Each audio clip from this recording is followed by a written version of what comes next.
भूतिया हवेली। गर्मियों की छुट्टियों में मेरा परिवार अक्सर गांव जाया करता था।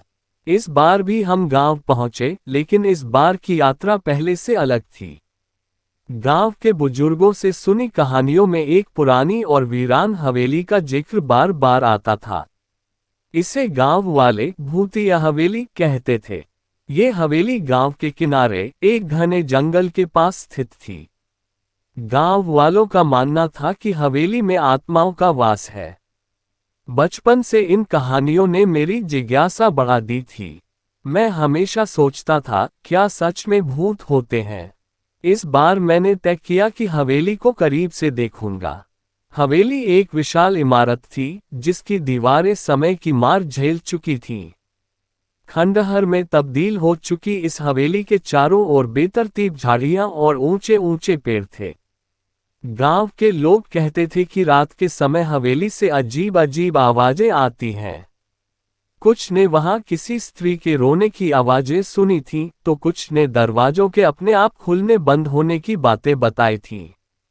मेरे चाचा ने भी बचपन में उस हवेली के पास जाने की कोशिश की थी, लेकिन उन्होंने बताया कि जैसे ही वे हवेली के करीब पहुंचे, उनके शरीर में एक अजीब सी कंपकंपी हुई और उन्होंने वहां से तुरंत भागने का फैसला किया।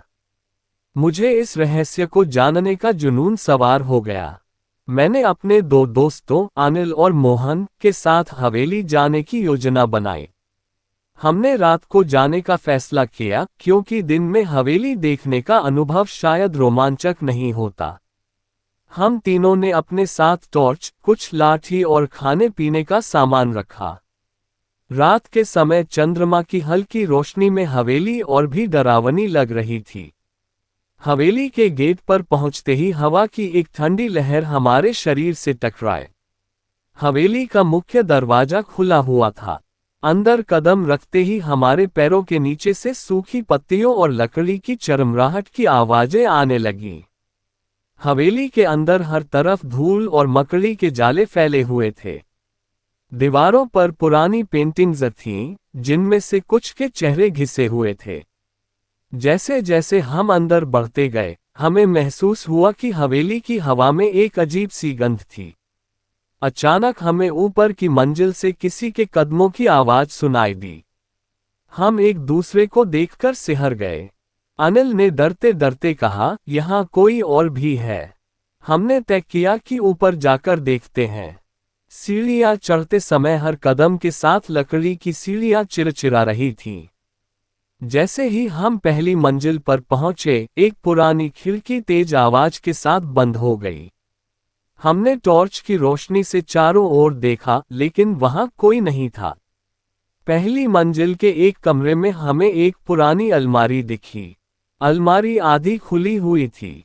उसमें कुछ पुराने कपड़े और किताबें रखी थीं। जैसे ही मोहन ने अलमारी को छुआ, उसमें से एक पुराना कागज नीचे गिरा। कागज पर कुछ लिखा हुआ था। वो एक पत्र था, जिसमें लिखा था कि इस हवेली की मालकिन रंजना देवी ने अपने परिवार के सभी सदस्यों को खोने के बाद खुद को कमरे में कैद कर लिया था। उनकी आत्मा आज भी शांति की तलाश में इस हवेली में भटक रही है। पत्र पढ़कर हमारी रूह कांप उठी। तभी हमें कमरे के कोने से किसी के सिसकने की आवाज सुनाई दी। हम डर के मारे जड़ हो गए।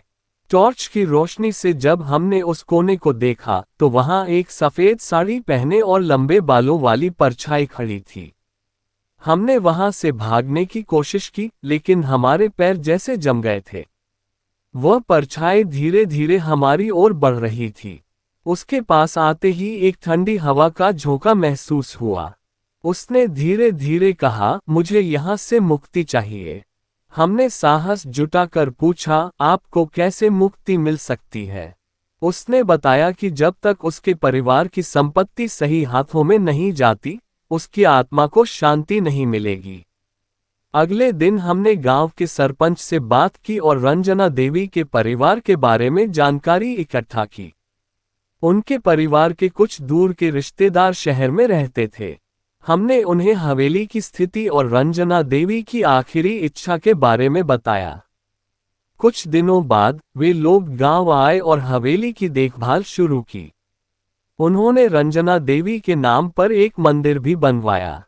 इसके बाद से हवेली से कोई अजीब आवाज नहीं आई। गांव वालों का कहना था कि अब रंजना देवी की आत्मा को शांति मिल गई है। यह अनुभव मेरे जीवन का सबसे डरावना और रोमांचक अनुभव था। इस घटना ने मुझे ये सिखाया कि हर डर का सामना किया जा सकता है, अगर हम उसे समझने और हल करने की कोशिश करें।